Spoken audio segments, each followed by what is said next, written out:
ఈరోజు మనందరం చూస్తే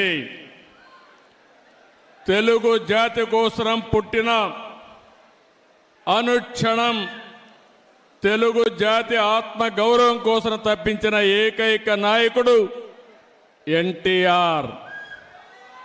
ఎన్టీఆర్ అంటే 3 అక్షరాలు కాదు, తెలుగువారి ఆత్మ గౌరవం.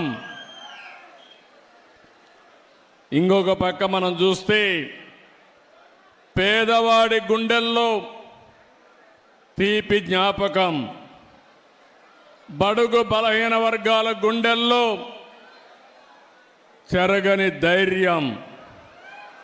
9 నెలలే ఎన్టీ రామారావు గారు పార్టీ పెట్టి ప్రపంచంలో కూడా ఎవ్వరు కూడా అధికారంలో రాలేదు.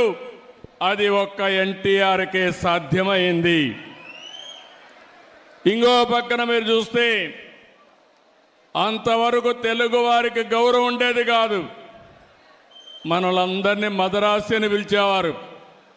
అలాంటిది ఢిల్లీని గజగజలాడించడమే కాకుండా తెలుగు వారి యొక్క గుర్తింపును తెచ్చిన ఏకైక నాయకుడు ఎన్టీఆర్. ఇంకో పక్క మీరు చూస్తే సంక్షేమానికి అర్థం తీసుకొచ్చాడు. అభివృద్ధి అంటే చేసి చూపించాడు. సంస్కరణలకు నాంది పలికారు. ప్రభుత్వం అంటే పాలకులు కాదు, సేవకులని చెప్పిన ఏకైక నాయకుడు నందమూరి తారక రామారావు గారు.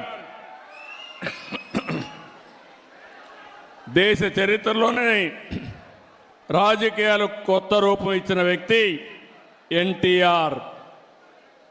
ఆ రోజుల్లోనే 2 రూపాయల కేజీ బియ్యం. ఈరోజు దేశమంతా కూడా ఫుడ్ సెక్యూరిటీగా మారే పరిస్థితికి వచ్చింది. ఇంకొక పక్క మీరు చూస్తే ఆ రోజు ఆయన ఇచ్చిన పింఛను 35 రూపాయలు, ఈరోజు 4,000 రూపాయలు ఇస్తున్నామంటే అది తెలుగుదేశం పార్టీ చరిత్ర. ఇవే కాకుండా పేదవాడు కూడా పక్కా ఇల్లుండాలి, గుడిసెలు కాదని చెప్పి పక్కా ఇళ్లకు నిర్మాణం చేశాడు. ఈరోజు దేశం అంతా కూడా ఇళ్ల నిర్మాణం పెద్ద ఎత్తున చేసే పరిస్థితికి వచ్చారు.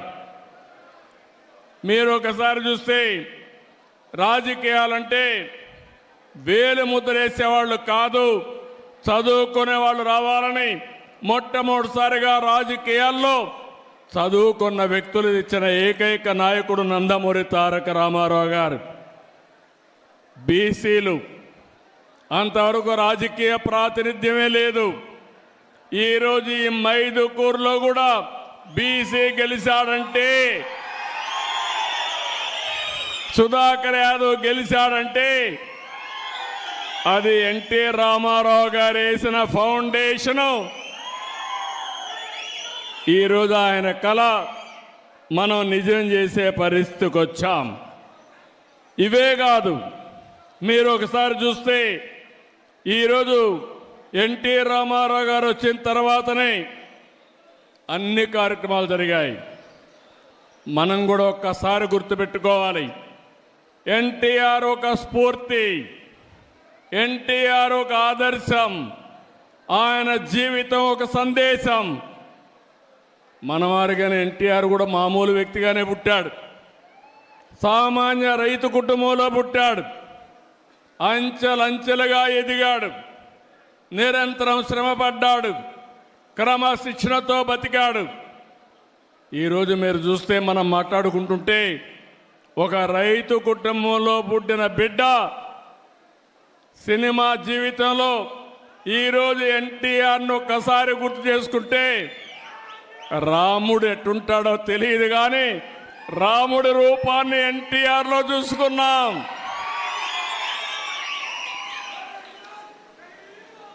ఒక రాముడే కాదు, ఒక శ్రీకృష్ణుడు అంటారు, ఎవరికి తెలియదు. ఇప్పటికి కూడా శ్రీకృష్ణుడు అంటే ఎన్టీఆర్ రూపంలో చూస్తున్నాం.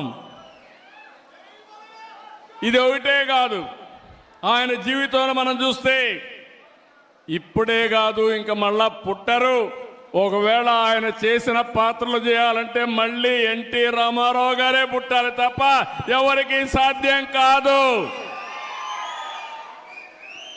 ఇంకొక పక్కన రాజకీయాలు, కొత్త నిర్వచనం తీసుకొచ్చాడు.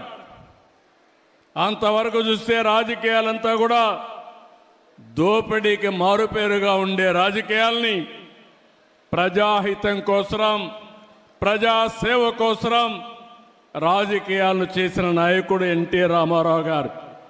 మీరు ఒకసారి చూస్తే రాజకీయం అంటే పెత్తందారి విధానం కాదు, పేదల జీవితాలు మార్చేది రాజకీయం అని చెప్పి చేసి చూపించిన నాయకుడు ఎన్టీ రామారావు గారు. మీరు ఒకసారి చూసినప్పుడు బీసీలకు మొట్టమొదటిసారిగా స్థానిక సంస్థల్లో రిజర్వేషన్లు పెట్టిన వ్యక్తి ఎన్టీఆర్ అని